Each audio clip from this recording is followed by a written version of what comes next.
Hey, it is Kenny from Kenny's Audiophile Record Reviews. Thank you very much for viewing my video.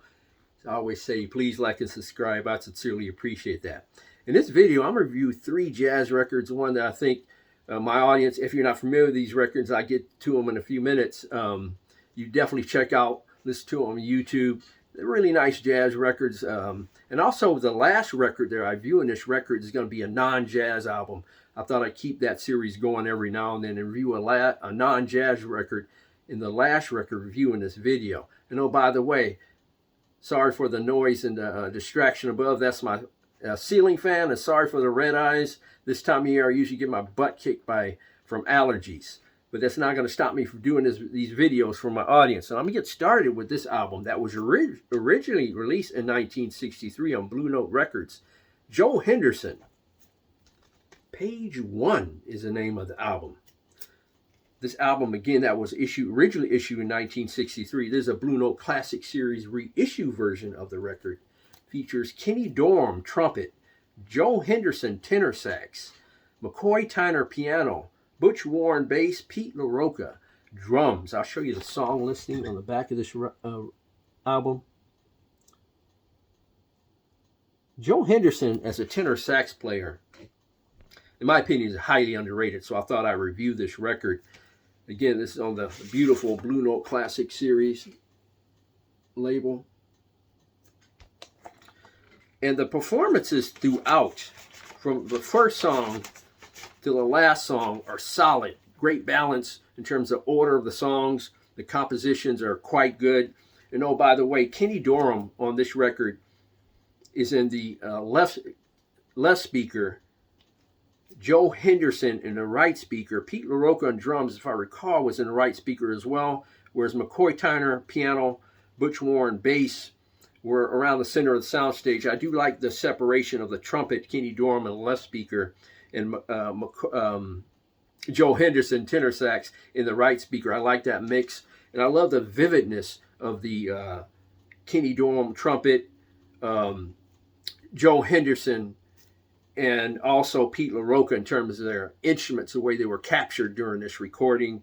And like I said, the songs, they're no duds on this album. This is a legit, solid, great acoustic jazz record and performance, in my opinion.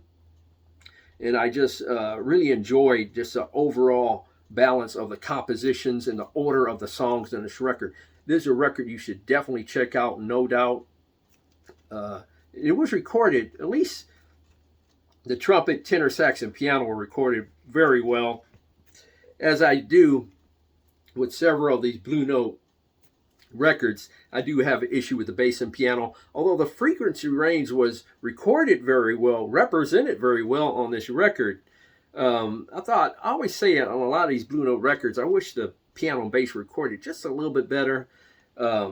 The bass is a little bit deep on this record, for those of you who like deep bass. And like I said, this record represents a frequency range of this very solid performance by all these musicians on this record very well. It's one you should definitely check out. A legit solid jazz performance by Joe Henderson. I'll give the performance 8.5, and the sound I would probably give it like probably 8.5 too, because of the lack of presence and detail in the piano and bass. Check this album out. Page 1 by Joe Henderson. A solid jazz performance by Joe Henderson. There's no doubt about it. An underrated tenor sax player, Joe Henderson. Next album I'm going to review is a sensational jazz record. There's no exceptions about that. I have an issue with the sound of this record. I'll get to that in a second. But the name of the album, For Hampton Hawes, with Barney Kessel, Red Mitchell, Shelly Manne. Again, Hampton Hawes piano, Barney Kessel guitar, Red Mitchell bass, Shelly Manne drums. Hampton Hawes is in a red shirt. I believe this is Red Mitchell. Shelly Manne is covered by this sticker here. He's standing here. And Barney Kessel, I believe that's Barney Kessel right there. This album was originally released in 1958 on Contemporary Records. This is not an audiophile sleeve. Not all my records are in audiophile sleeves because this sleeve is clean. And the record's clean on the Contemporary Records. And if you want a solid, exceptionally well-performed jazz record, you don't have to go further than this record. It was, and oh, by the way, Hampton Hawes is in the right speaker. All the other musicians, Barney Kessel, guitar, Red Mitchell, bass, Shelly Manne, drums, are all in the right speaker. Some may not like that mix. The more and more I listened to this album, the more and more I kind of ignored that mix. I don't like that mix. These Contemporary Records at that time were doing that. I don't particularly care for it. Maybe they would just figure out that new stereo thing in 1958 at that time, and that's the best they could do. It just sounds a little bit unusual with Hampton Hawes by himself in the left speaker and all the musicians, all the rest of the musicians in the right speaker.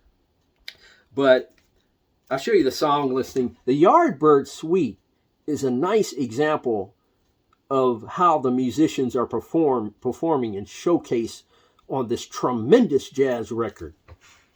And it was other than the mix, this album was recorded exceptionally well. I just have a problem with the mix. The album was recorded exceptionally well. You know, you can hear echo and delay, especially from the musicians in the right speaker, which again are Barney Kessel guitar, Red Mitchell bass, Shelly Manne drums. There's echo and delay and ambience that, you know, spreads a little bit to the right and left of the right speaker. Great detail on the instruments. I have no issue with the way it was captured. I just have an issue with the way it was mixed. I have no issue with the way it was performed because it was performed exceptionally well. If you're not familiar with this record, please check it out. Oh, by the way, this is a reissue of the record. It's obvious. There's a $5.98 price tag on the record. Don't you think we wish we can pay that amount in the year 2025? That would be super cool, paying $6 for a record. This was a reissue record that was issued, I think, in 1984. This one says OJC 165 in parentheses C-7553.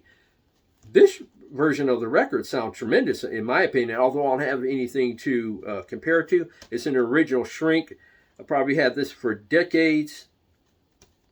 Over a top, tremendous jazz performance.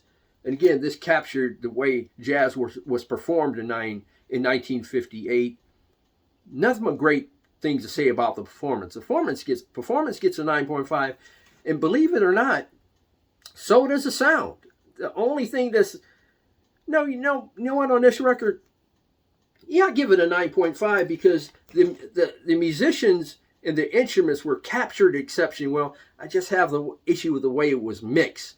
But the more and more you listen to this record, you kind of forget about that mix. So I'm going to give the sound a 9.5, performance a 9.5.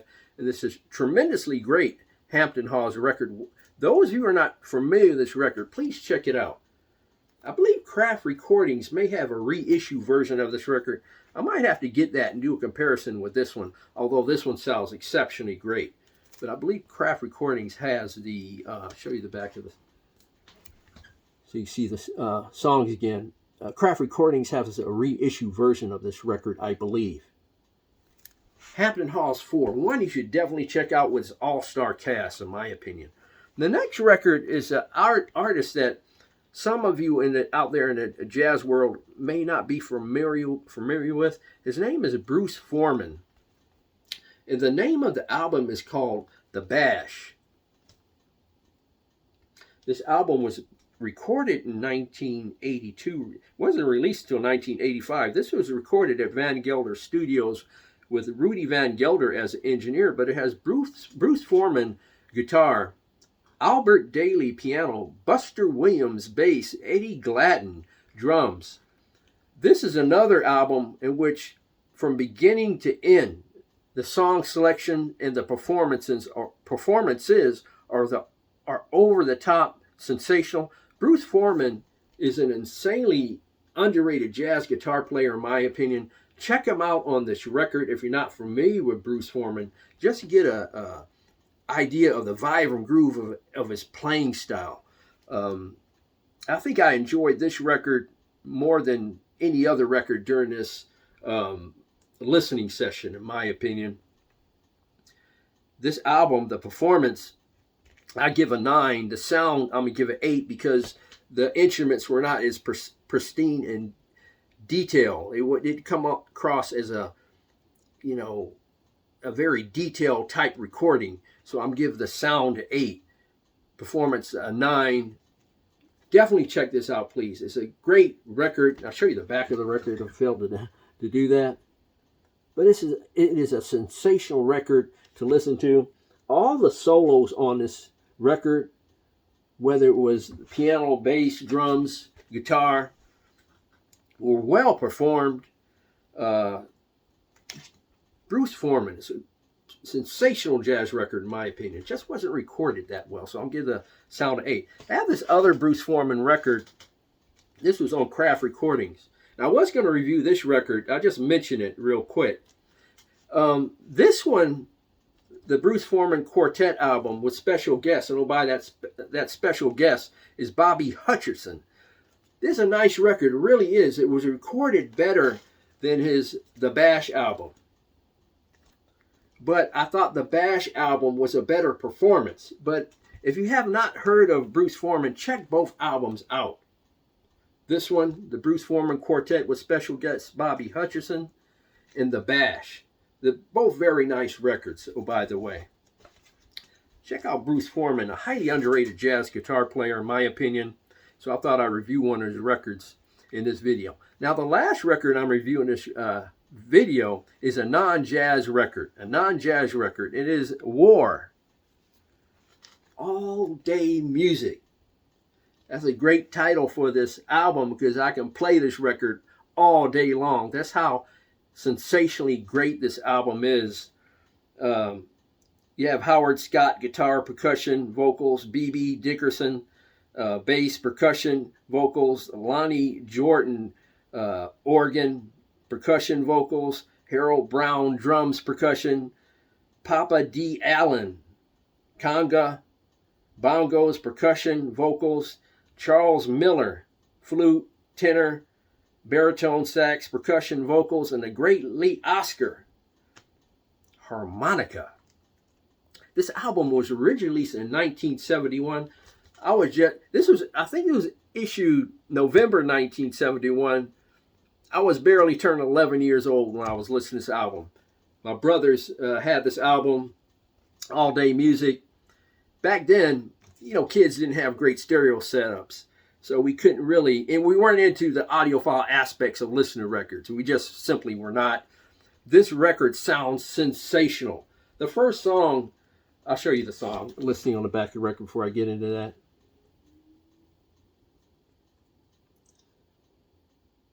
The first song on this album, All Day Music, those of you familiar with the song, it starts off the first second or two where you hear that, like that noise from the guitar. I guess it's a string, the fingers on the guitar, that noise. It comes out exceptionally well on an audiophile system. One I couldn't appreciate when I was 11 years old, but this system that God blessed me with, you hear all of that sound. This album, there's several great songs on this album. All Day Music, the standout, the hit, and also Slipping into Darkness, that's a hit. But there's a song in here, it's called That's What Love Will Do. That's What Love Will Do is a nice little ballad. It is a well-performed vocally, well-performed in terms of the instruments, instrumentation, the mix, the arrangements. There's several hidden gems on this record. The song after that, There Must Be a Reason, is another good song. A classic record that is a favorite of many for decades. A lot of us grew up listening to war albums and war music. This album sound gets a 9.5, and the performance is a legit 9.5. I think this was recorded very well, in my opinion. And it performed exceptionally well by War and the band. A couple of songs on this, that album, All Day Music and Slipping into Darkness, are on this War's Greatest Hits album that was issued by Analog Productions Acoustic Sounds. This is an exceptionally great album in terms of sound and performance by War. War, All Day Music, one of my favorite groups of all time, one of my favorite albums of all time. What a great performance. What a spectacular recording as well. War, All Day Music. If you have any of these albums, please leave your comments in the comments section below. I'd really appreciate it. And as I always say on a lot of my videos, there's a PayPal donation link in the description below. Those donations will go towards me buying new records to review on this channel. And also there's an Amazon affiliate link, or several of them, products being sold by Amazon. Check those links out. Even if you don't buy those products, and go through those links and buy something you really truly need, want, and enjoy, I'll get a commission for that sale as well, as long as you go through those links too, and that will aid in me buying records too. Those I meant to say Amazon affiliate links in the description below. Those Amazon affiliate links, please go through those and purchase the products that you truly need, want, and enjoy, and I get a commission for those as well. Thank you very much for viewing my videos. Please leave your comments about these records reviewed in this video in the comment section below. Thank you very much for viewing, and all the love and attention you give me in these videos in the comment section. I truly and sincerely appreciate it. Sorry I can't get to all the comments, but I try to read them all. Thank you very much for your participation. Thank you very much for viewing. God bless. Strong love. And as always, more important than the music, keep the peace worldwide.